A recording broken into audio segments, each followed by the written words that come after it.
Okay, hello again. I'm Renata. I am an Olympic enthusiast. Yesterday I made a video after the opening ceremony of the Tokyo 2020 Olympic Games. And after that I got a few questions on Olympism in general on my Instagram. And one of the questions was very interesting, so I decided to make a second video talking about Olympic visual identity and branding. So the question that I got, in fact, was why did the logo of 2020 changed? But to get there, I'm just going to do a little bit of a brief history on Olympic branding, and I hope to make a shorter videos this time. And I really appreciate your feedback, so if you do have more questions, keep sending them to me. So to get into it, before talking about the specific games logo or branding, I will speak about the Olympic rings. The Olympic rings are the logo, or is the logo, of the IOC. The IOC being the International Olympic Committee. The International Olympic Committee is the guardian of the Olympic Games and the leader of the Olympic movement, right? So that's one thing.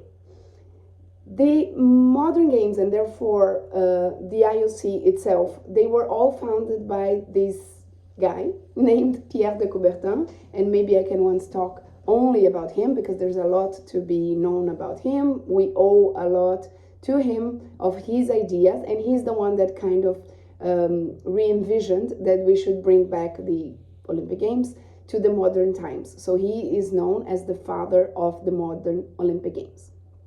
And he was the first president of the IOC, and in one of the meetings, he actually drew himself the 5 rings. In fact, in 1913, so the committee existed already for a few years, but that's when he drew himself the 5 rings, which have many symbolisms. First of all, the fact that it's round, right? So it never ends in a way. Of course, 5, because each of them represents one continent. And the colors are colors that are represented in all the flags around the world, meaning that every flag in every country has at least one of those 5 colors in their design. Some people think that it has to do something with the color of races or something like that. It has nothing to do with that. It's really about the flag colors. So that's the logo of the IOC. Once again, those are the Olympic rings. They are considered one of the most iconic logos in design history. And if you go, in fact, to the Olympic Museum here in Lausanne, you can see the facsimile of the letter where he is designing this for the first time, and it's still pretty much the same logo. Once the IOC awards a city the right to host games, which can be summer games, winter games, or youth games, once this is awarded, this institution, which has an organizing committee, they have to come up with their look of the games. So the look of the games are meant to represent the culture and the character of that city and the country, because of course the games are hosted by a city, but it's a country effort to put them together. And this is the visual identity of that edition of the games. I have a little cheat sheet here, not to forget the main points that I want to talk about. So they are meant to create this visual uniformity for that one edition. And they will be present, or it will be present, this branding will be present in the stadiums, in the uniforms of the staff and the volunteers, in the emblems, in the mascots, and even in the pictograms. And if you saw the little movie I made about the opening, you will see that I talk a little bit about pictograms. So this is meant to be uniform in a way. It's meant to speak with the Olympic rings in a design kind of way, but it's also meant to be quite distinctive for that one edition. And that is why they are all different. If you look at them, they are quite different, and they reflect a lot of what's going on in that time and what is the design vision of that time, or the design trend of that time.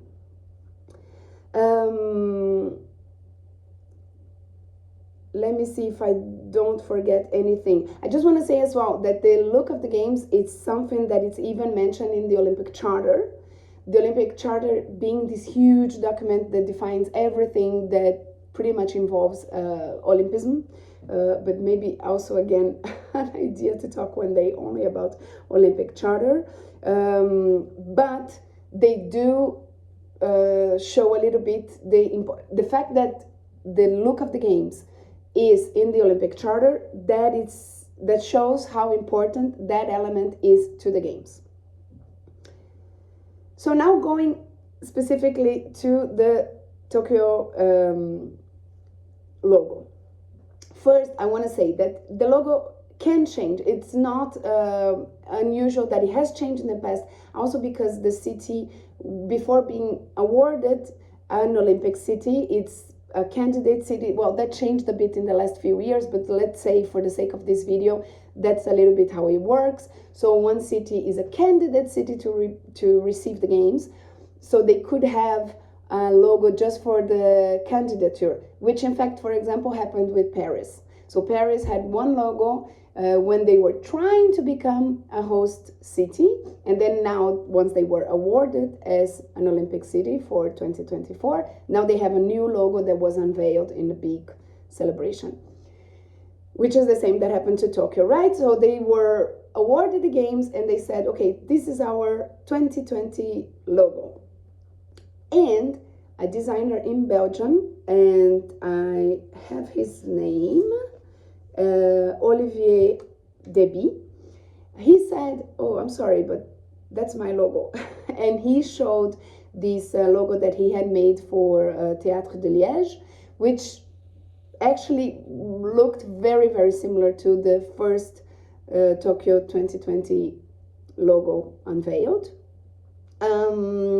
This was all happening in 2015, so it's always the unveiling of the logo. It's always a few years before the games, and in fact, the designer of the logo, Kenjiro Sano, he came and he kind of said, no, this is work that we've done before.